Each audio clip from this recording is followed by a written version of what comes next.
Ya, ini jangan teman-teman dia orang rumahnya di sini harus peduli, di sana juga keluarganya korban.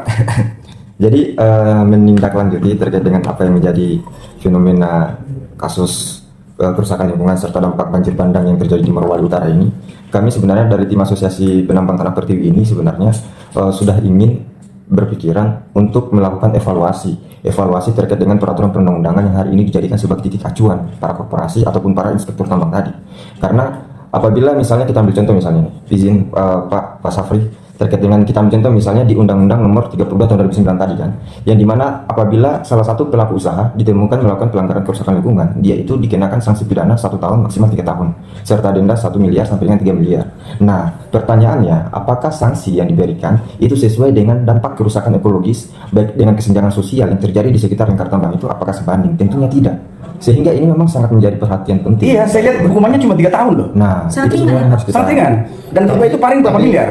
Mbak, yang menjadi persoalan justru aturan itu ditabrak oleh pembuat aturan. Itu masalahnya. Itu yang menjadi Iya, karena krusial. orang dari dalamnya sendiri. Karena mereka pemainnya. Iya. Nah, makanya saya awali tadi bahwa ini kejahatan yang betul-betul dilakukan secara terorganisir.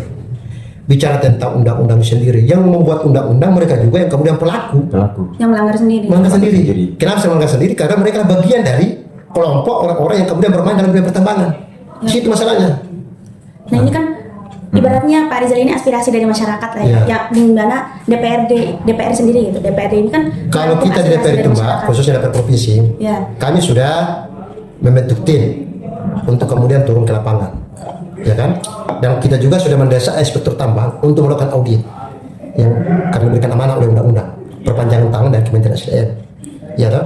Tapi di sisi lain apa namanya, aktivitas pertambangan juga yang kemudian hari ini melakukan sebuah kejahatan tadi itu terus melakukan aktivitas.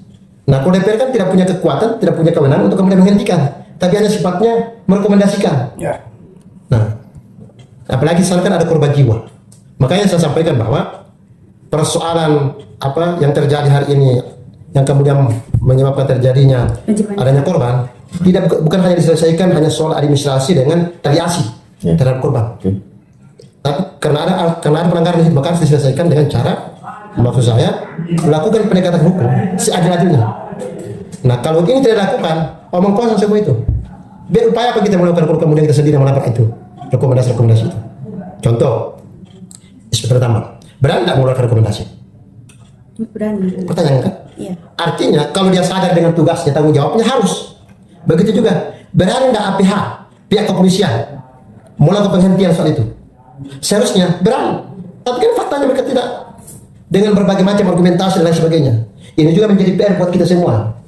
Oke, Pak Sapri, saya tadi ya, nggak potong. Jadi gini saya lihat di lapangan, soal pengawas tambang, yang tadi kalau saya usulkan ada unsur masyarakat. Iya. Nah, ini juga masalah, karena di desa atau di kampung kita itu, banyak aparat yang diperintah oleh atasannya untuk menakut-nakuti orang yang masih mau memperjuangkan haknya. Nah, itu yang berbahaya. Aparat negara di paling bawah itu yang berkeliaran tuh. Nah, itu yang berbahaya. Saya potong juga ini. Bukan hanya sekedar menakut-nakuti, tapi justru kemudian melakukan sosialisasi, hadir di tengah-tengah masyarakat, Soal AMDAL. soal AMDAL dan sebagainya. Aparat malam ikut membenarkan bahwa AMDAL ini sudah layak. Kapasitas sebagai aparat negara kan nggak ada di hukumnya bahwa dia harus menjustifikasi bahwa ini AMDAL sudah layak. Itu hanya hadir di situ menakut-nakuti rakyat yang mau mengkritisi itu AMDAL. Tapi yang jadi pertanyaan, aparat ini apakah asli dari orang Morowalinya atau memang dari luar, Pak? Kalau yang ada di sana ya aparat yang tugasnya di Morowali. Nggak, maksudnya dia Ya soal dia akun Itu juga Pak Kiai. itu kan jadi pertanyaan kalau Bukan, misalnya- bukan begitu. Justru kemudian yang dari sini yang turun ke lapangan. Iya, yang dari sini itu yang tingkat kelas menengah. Iya. Katakanlah ini contoh Iya. di tingkat bupati. Apa aparat keamanan seperti bupati, misalnya Polres kah, Kodim kah, Dandim kah. Ada juga atasannya lagi, instruksi. Tetapi yang paling berbahaya itu yang di bawahnya itu. Katakanlah ini babinsa apa. Ini orang kan tiap hari bersama dengan masyarakat. Diancam, diintimidasi. Ya masyarakatnya takut lah. Iya betul. Nah, ini yang berbahaya. Jadi masyarakat mau menyuarakan pun takut ya, Pak.